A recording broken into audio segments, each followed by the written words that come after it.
Olá, amigos da Baixada Santista ligados na TV Com. E você que está nos assistindo ao vivo pela internet através do www.tvcomsantos.com.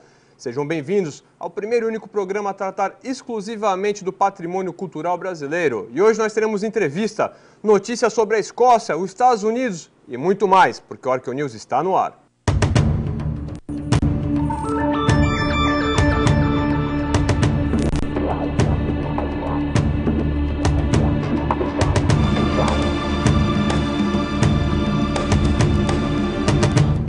Obrigado pela sua audiência e as mensagens e críticas que vocês têm nos enviado através do e-mail contato@arqueonews.com.br. E você também pode nos seguir hoje pelo Twitter, através do www.twitter/arqueonews, onde você fica sabendo alguma coisa sobre os convidados e os bastidores aqui do programa. E se você deseja rever algum dos nossos programas, você pode acessar a nossa página na internet, através do www.arqueonews.com.br. E vamos às notícias da semana.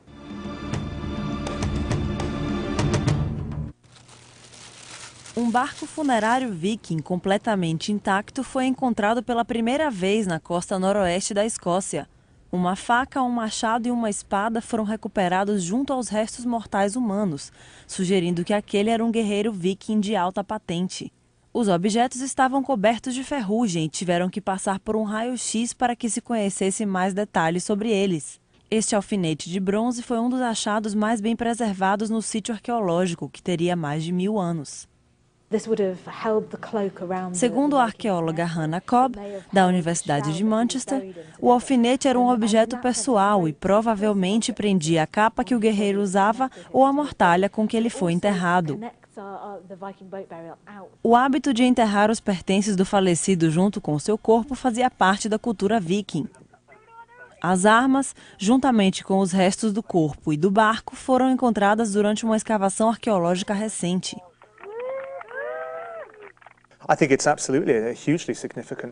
O professor Dr. Oliver Harris, da Universidade de Leicester, diz que a descoberta é muito significativa. Segundo ele, barcos funerários vikings em bom estado são muito raros. Os objetos escavados, agora frágeis, ainda precisam ser limpos com cuidado por especialistas. Mas os museus estão ansiosos para exibir os restos do guerreiro. Ele provavelmente lutou nesta região da Escócia, que já foi controlada pelo povo viking. A Casa de Leilões Sotheby's de Nova York realizou um pregão de arte latino-americana, no qual a obra Fatias de Melancia do pintor mexicano Rufino Tamayo foi vendida por $2.200.000.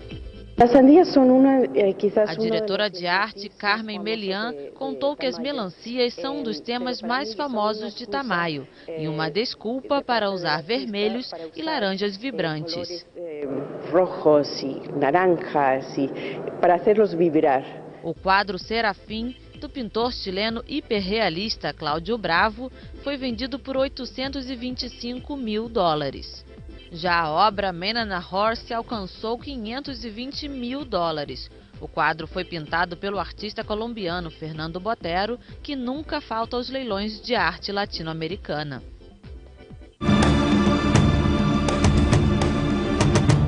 E no próximo bloco teremos a presença do engenheiro civil Gustavo Godoy. Nós vamos a um pequeno break. Vocês ficam aí que nós já voltamos.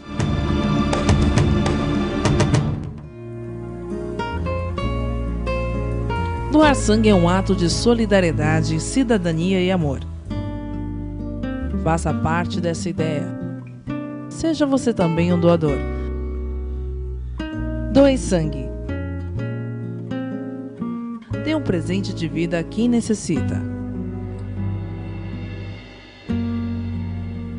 Apoio TV Com.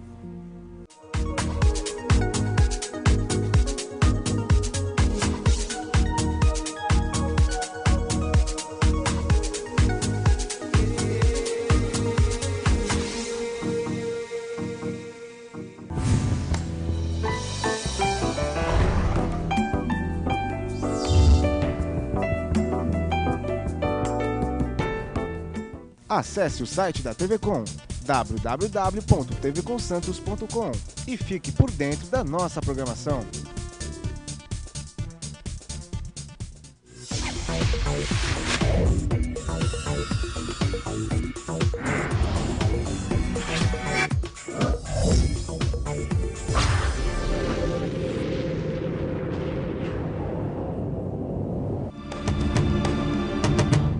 Estamos de volta com o ArqueoNews e hoje com a presença do engenheiro civil Gustavo Godoy. Gustavo, muito obrigado por você ter aceitado o convite, é um prazer tê-lo aqui. É um prazer meu também, Manuel. Então hoje nós vamos conversar um pouco sobre a questão das obras no Valongo. Nessa semana tiveram algumas notícias na imprensa sobre a questão então da construção da sede da Petrobras aqui em Santos. E antes de conversar com o Gustavo a respeito das questões técnicas, né, dessa construção, eu gostaria de informar ao público algumas coisas que foram citadas, foram comentadas por algumas pessoas que trabalham lá na Petrobras e que saiu na imprensa essa semana, porque eu acho que a população santista precisa saber um pouco mais da verdade. Nós temos um documento aqui que eu vou mostrar agora para vocês, que prova que o local é um sítio arqueológico registrado no IPHAN.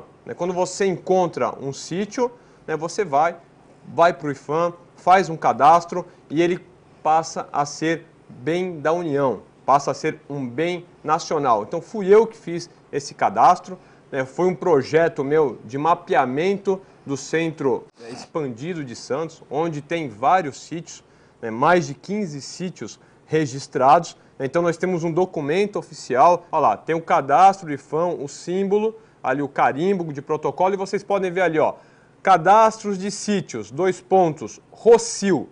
Esse sítio do Rossio é exatamente aonde está a Petrobras. E a Petrobras alega que lá não tem sítio arqueológico. Então tá aí, o Rossio de Santos, antigamente era um local de grande comércio, de grande movimentação. Aonde hoje é o Casarão do Valongo, era o Porto do Bispo. Então, toda essa região é um grande sítio arqueológico, pessoal. Isso que alguns encarregados têm que entender. E se ele não entende é porque ele está mal assessorado. Alguém tem que avisar para ele. E quando começaram as sondagens pedológicas, lá para saber exatamente como era o solo, eu acompanhei a sondagem e encontrei artefatos, encontrei faiança. E o mesmo encarregado, ou não sei qual é a função dele na Petrobras, falou que nunca foi encontrado nada na área. Então, Reale, solta algumas fotos que foram tiradas por mim durante esse trabalho de monitoramento.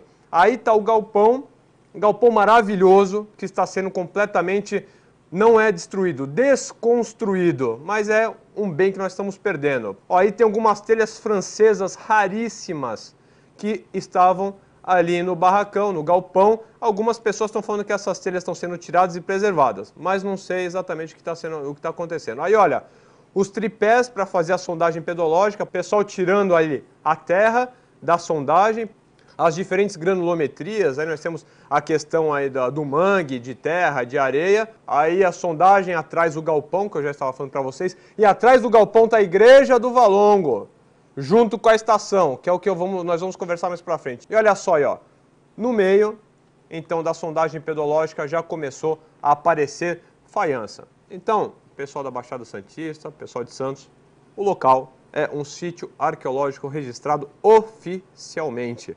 Mas a questão que eu levantei não é do sítio arqueológico. A questão é do problema que a obra pode causar lá na Igreja do Valongo. E por isso que eu trouxe aqui o meu amigo Gustavo Godoy para conversar um pouco sobre isso. Gustavo, independente das questões de ser Petrobras ou não, assim, eu gostaria de saber se realmente uma obra dessa envergadura, com 17 pavimentos, com 2 andares de subsolo para 1.600 carros, se realmente ela vai causar um impacto negativo, um dano ao patrimônio ao redor, não só a igreja, a estação, mas a todas aquelas casas. Você acha que uma obra dessa envergadura pode estar causando esse problema? Olha, Manuel, qualquer obra causa um dano. Por menor que seja a obra, pode causar qualquer dano. Ainda mais uma obra desse porte. Mas eu acho que a Petrobras, né, a dona da obra, junto com a construtora, pode minimizar esse risco. Chegar até zerar esse risco de algum dano a qualquer imóvel, independente se é tombado ou não, na circunvizinhança da obra. Mas hoje existe isso? Existe, tá. Existe. Então, hoje a gente tem tecnologias das mais variadas, tá? Que chega até, como eu já falei, minimizar os riscos. Tá? Eu não conheço o projeto, não vou entrar no mérito. Sim, que não é nem a questão aqui. Né? Exatamente. Né? Mas, conhecendo um pouco do perfil geológico de Santos, eu posso afirmar, tá, que uma das opções, tá, de fundação, porque o que vai causar o mesmo dano é a parte da fundação. Perfeito. Tá? Porque depois que acabou a fundação... A estrutura propriamente dita não vai ter grandes problemas. Né? Não deverá ter grandes problemas. Mas a fundação, sim. E conhecendo um pouco do perfil geológico de Santos, uma das opções, que provavelmente deve ser adotada, seria a parede de diafragma, para poder ser executados os 2 subsolos, né? E as estacas escavadas, que praticamente não vai causar dano algum, desde que sejam todas as normas preservadas, né? Cumpridas. Isso, e essa parede de diafragma e essas estacas escavadas, o que é exatamente, só para o público entender, para o telespectador entender o que seria essa parede de diafragma, por exemplo? A parede de diafragma seria, vamos dizer assim, seriam as paredes do subsolo. Tá? Vamos supor, um subsolo com 4 paredes, aquilo que você vê num prédio que tenha subsolo, aquilo é uma parede de diafragma. Tá. Tá? O que ela tem? Ela é uma parede de concreto armado, nada mais do que isso, tá? Que sustenta todo o terreno exterior. Tá, ao redor. Tá? Em palavras... Sim, leigas. Leigas, exatamente isso. É o que o telespectador quer exatamente entender. Isso. Tá. Exatamente isso. As estacas escavadas são fundações profundas, tá? Como qualquer outro tipo de fundação de estaca. O que difere seria o método executivo. Vamos dar um exemplo do batistaca, o famoso batistaca. Que é o que sempre nós estamos vendo aqui na cidade. Exatamente.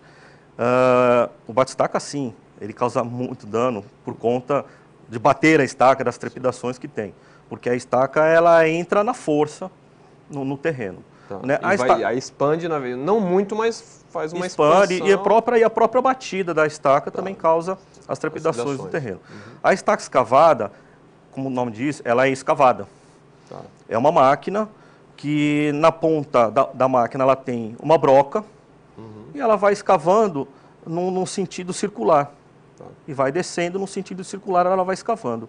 Essa terra ela vai saindo sem qualquer assim, movimentação maior, né, de terra. E automaticamente, na ponta dessa broca, tem um tubo, digamos, que é injetado, no local dessa terra que está injetada a lama betonítica. O que é essa lama betonítica? É um material fluido que impede que o buraco que foi aberto seja fechado. Tá. Imagine isso a 30, 40, 50 metros de profundidade. É muita coisa. Numa argila marinha, que é o que a gente tem aqui, nessa profundidade. Então, ao mesmo tempo que vai saindo sai a terra, vai entra essa lama betonítica. Tá. Essa lama betonítica, ela mantém o buraco.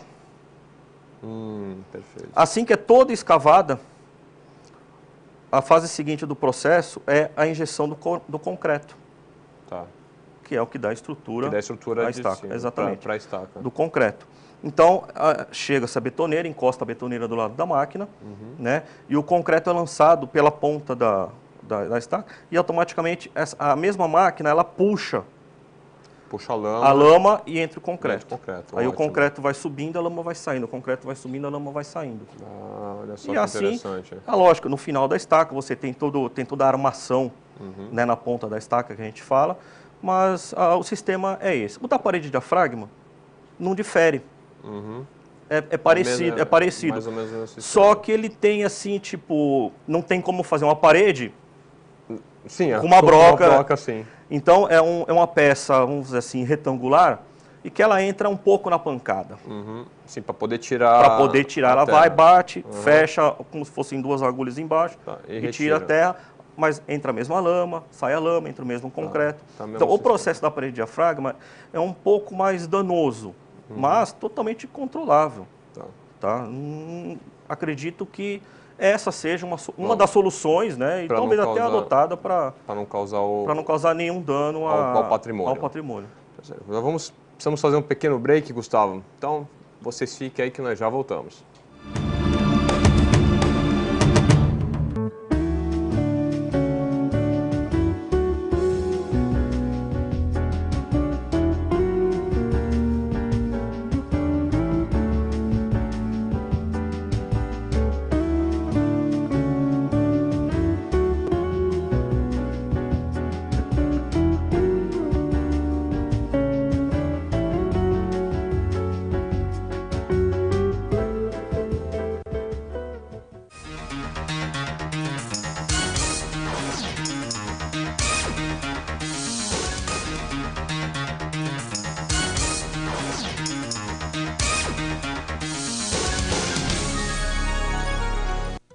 Interaja com a TV Com nas redes sociais, através do Twitter, no www.twitter.com/tvcom_santos ou pelo Facebook, www.facebook.com e procure a TV Com Santos. TV Com, trazendo interatividade através de um clique.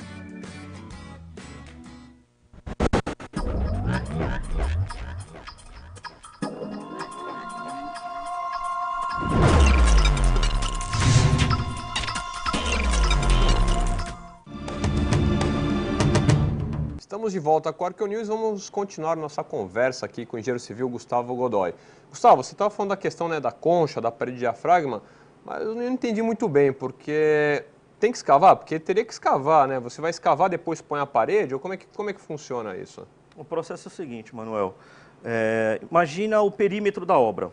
Certo. Seria o perímetro do subsolo, que é onde vai essa parede de diafragma. Vai ter um desenho lá, um retângulo, um quadrado, a forma que for, né?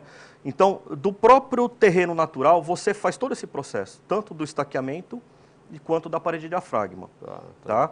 Então, você vai fazer o perímetro da parede de diafragma, a partir do terreno natural que você está. Após toda a concretagem tá, da parede de diafragma, isso, lógico, normalmente é sempre seguida de empresa especializada, consultor especializado, eles dão um aval. Aí vem, você faz a escavação, depois de toda a parede concretada. Aí sim você vai fazer a escavação do teu subsolo. Perfeito, perfeito. E não